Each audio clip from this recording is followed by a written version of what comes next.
home, you need to make sure that you welcome him home nicely. Find out about the day. Find out about your partner's day. And once you know about your partner's day, then you'll be able to meet your partner with the right words.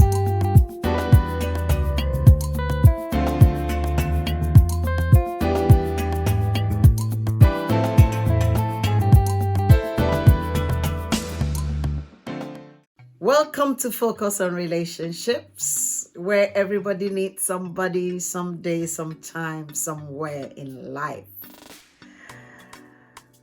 We thank God for another day. We are going to rejoice and be glad in it. We're going to learn something new today that we will use in our marital life, which will help our relationship to grow and to be established. The topic today is communication.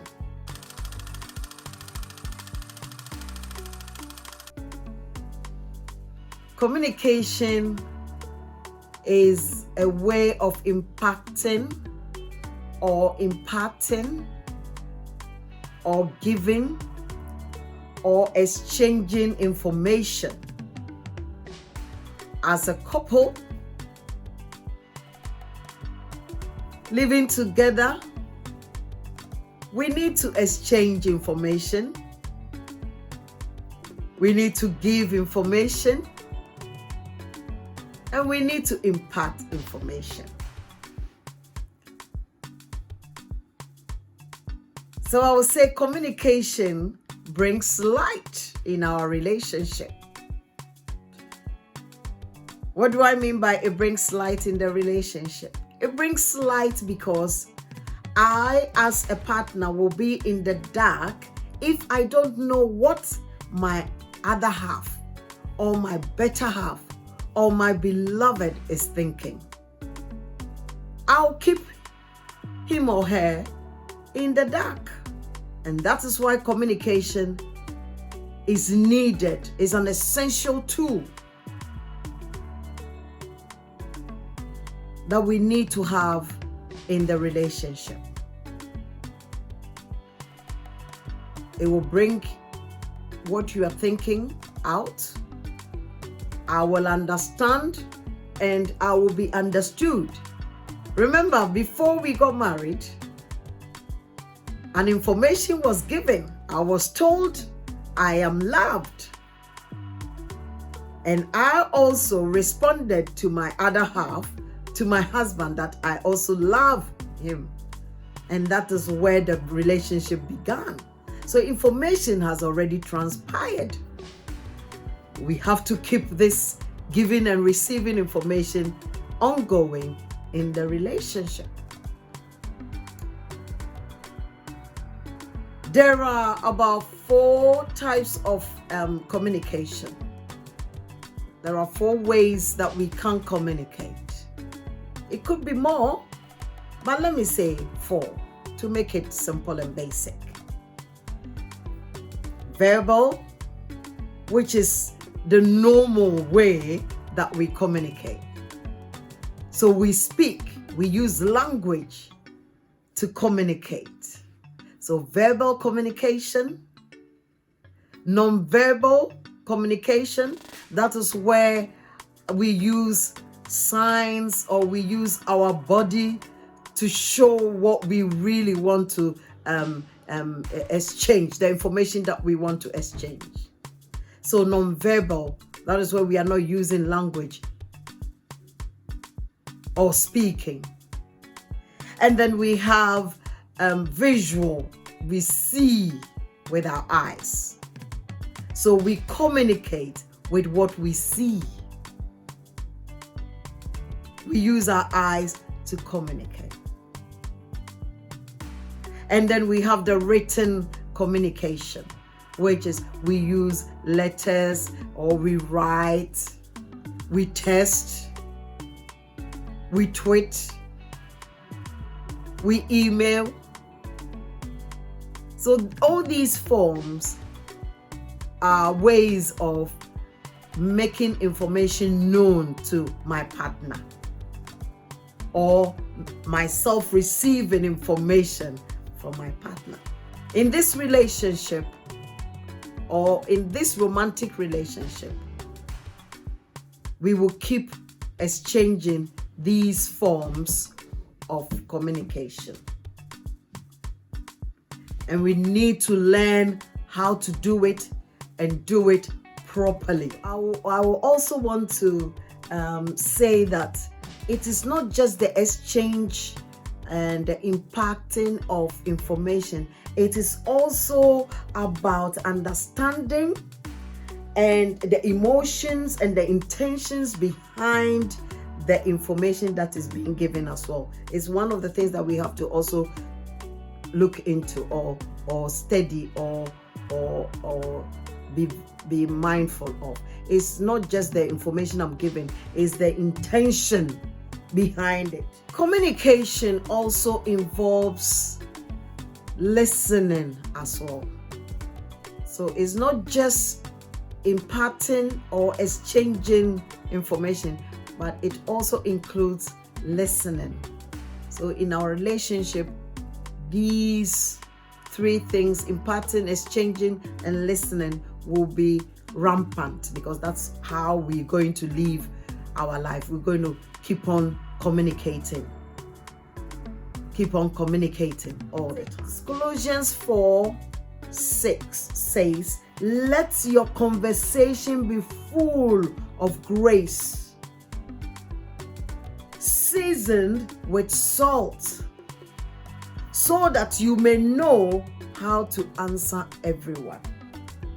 Let your conversation be full of grace, seasoned with salt, so that you may know how to answer everyone. Our conversation has to be with grace. It has to have honor in it, respect in it. My choice of words have to be calculated, unconsciously or consciously calculated, so that when my words come out, they come out to edify, to uplift, to guide, to guard, to protect, to preserve. Let it be seasoned. Your words, when they are coming out, be seasoned with salt. We have 3 T's that are in communication. 3 T's, I say, that are needed in our communication. The test, the tone, and the time. The test is the choice of words that I have seasoned with salt. What am I going to impart? What am I going to exchange? What am I going to give? Think about those words. Process them in your head before it comes out. Am I finding out an information? Am I finding out something that is going on between my husband or my wife? Is it coming, those words coming out to impart good in the person's life? Is it coming out to edify the person? Is it coming out to rebuke? Is it coming out to edify, to uplift, to direct? Gather the thoughts well. gather the words. So the test have to be right for that particular conversation or for that particular moment. Process the words. So the first T is the test. The context, the test, the words that I'm using. Matthew 15, 17 to 18. Don't you see that whatever enters your mouth goes into your stomach and then out of your body? But the things that come out of your mouth come from the heart, and these make a man unclean. So whatever is coming out of your heart, that will come through your mouth. They are the words that you are going to impact to other person, to your partner. And we are being warned to watch those words because they are the ones that will make the partner or you unclean. Because it's coming from your heart. Watch the words that are coming out of your mouth. An anxious heart weighs a man down, but a kind word cheers him up. A kind word. At the moment where you were giving the information or when you were communicating, are the words that are coming out of your mouth coming to cheer up your partner? Are they coming out to encourage your partner? Are they coming out to direct or rebuke your partner? Now, technology has also come in to help. Technology, especially the young ones. The young ones, make use of this technology in a good way in your relationships. If I'm away from home, text me to say how you miss me. Text me to say how your day has been or is going. Send me a message that you are missing me. And let me reply that me too, I'm missing you. Keep it going. It keeps the fire going. Let people know how much you love me. And let me also show people how much I love you. It's also very good to be courteous when we are dealing with each other. Tell me if you're coming late. Text me. Inform me that I'm coming late. Or I'll be early. Use this technology. Slip in some messages in my work bag. By the time I get there, I open my bag. And there was a message that my wife has put in. It's very good. It brightens up the day. Brightens up the day. Consider if it is the right time to talk with your partner. Is it the right time?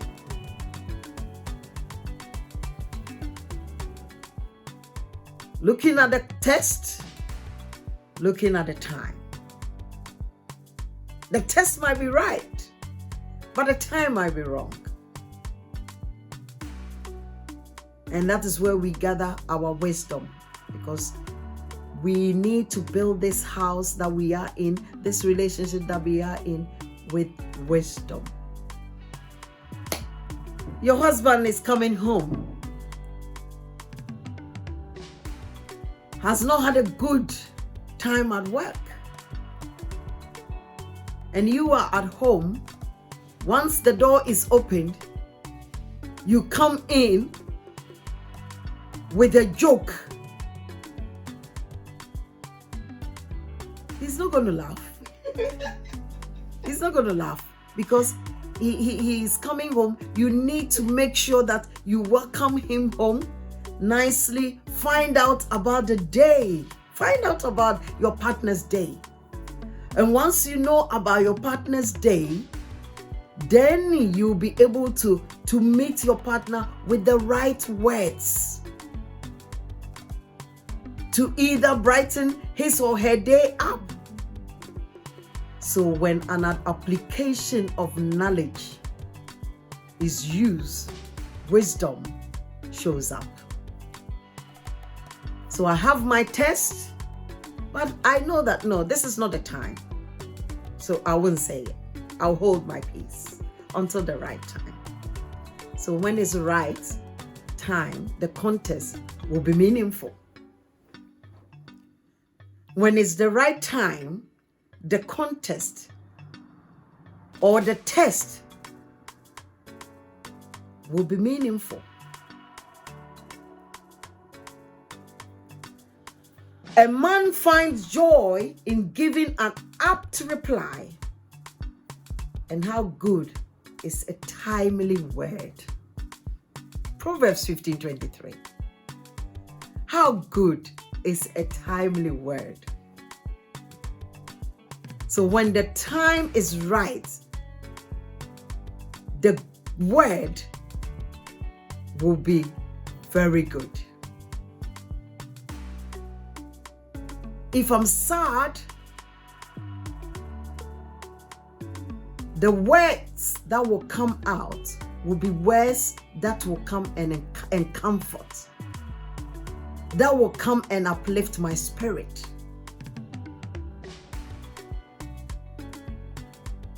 If I'm happy, the words that will come and confirm my happiness. So let us get our test right and get our time right as well. Because timely word is very good. The tone. I love the tone. You know, when you're telling your wife or your husband that you love them, I prefer that the tone is a bit, I love you. I love you, baby. I love you, darling.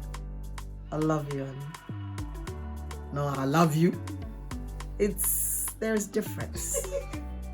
Let the tone. How are you, baby? Are you okay? Are you all right? Let's have some tone that goes with the mood. The tone that goes with the mood. Let us have that. If you are angry, I know somebody will say, I'm not going to be lover. I'm not going to make my tone go on.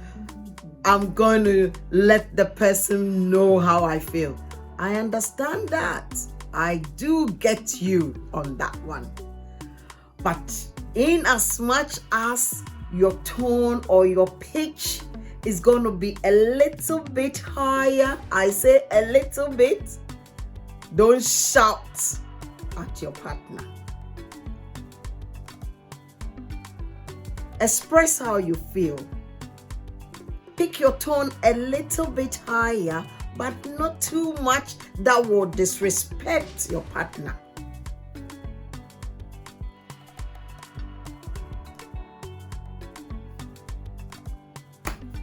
We get that. When I'm angry as well, and I want to express how I feel,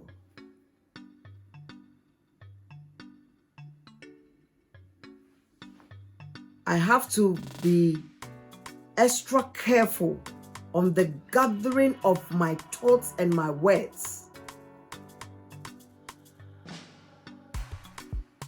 Because when I'm answering somebody who is upset, when I'm giving an answer, when I'm explaining something, if the time is right and the context is right, a gentle answer turns away rough.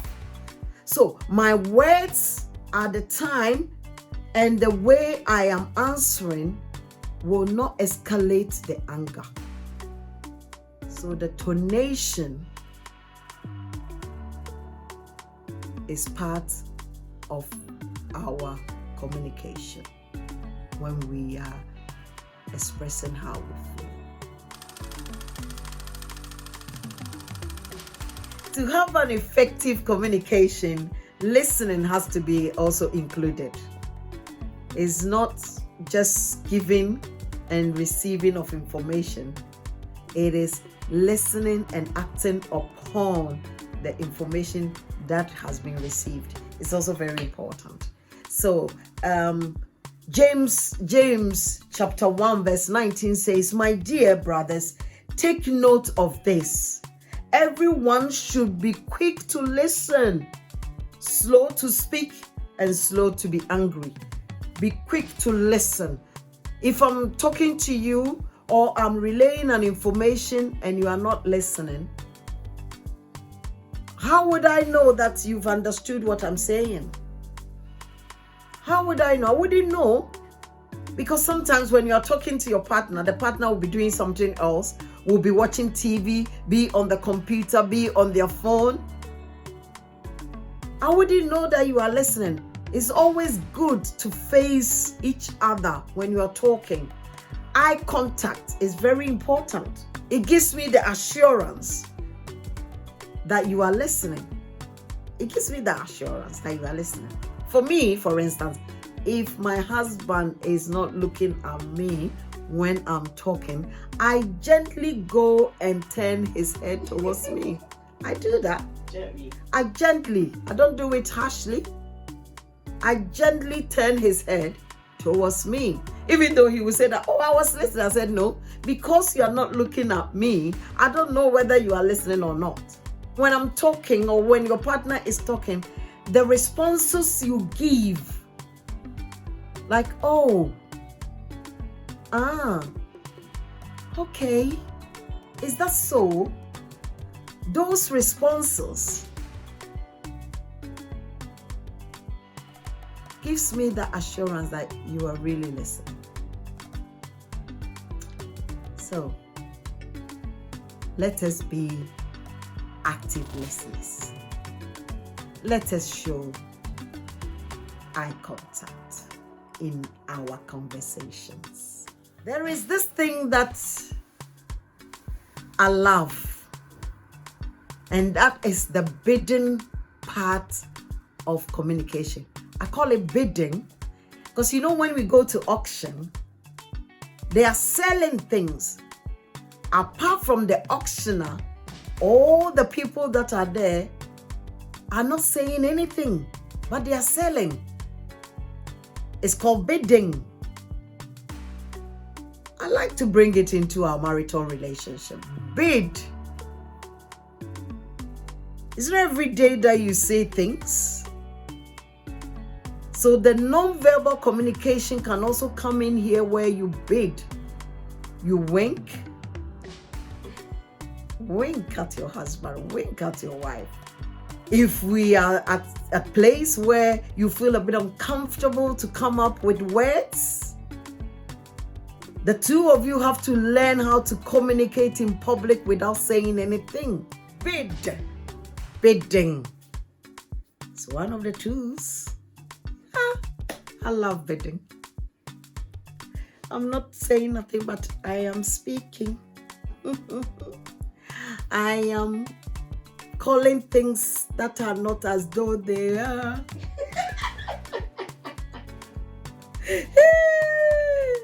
Bidding. Let's bid. Let's bid. It's lovely.